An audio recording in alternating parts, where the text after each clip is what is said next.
Imagine quelqu'un avec son cœur posé sur sa main. Étrange, non? Et pourtant, on dit ça tous les jours. On dit de certaines personnes qu'elles ont le cœur sur la main, et on comprend immédiatement ce que ça veut dire. Mais si on s'arrête une seconde, l'image devient presque dérangeante. Pourquoi le cœur? Pourquoi sur la main?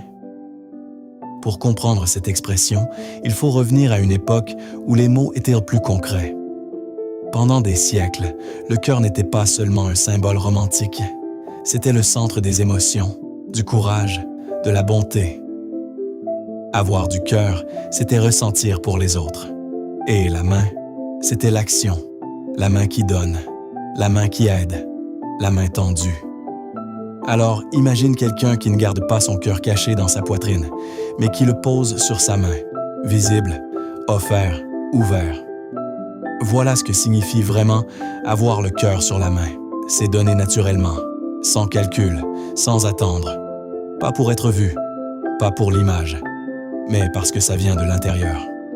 Et aujourd'hui encore, on reconnaît ces personnes immédiatement. Cet ami, toujours présent. Ce collègue qui aide sans qu'on le lui demande.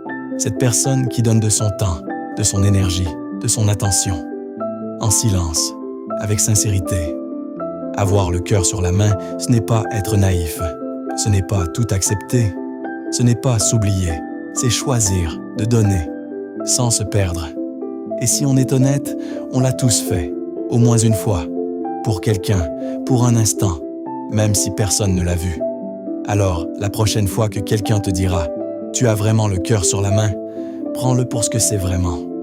Un compliment rare. Parce que dans un monde où tout se calcule, donner sans compter reste l'un des plus beaux gestes qui soit.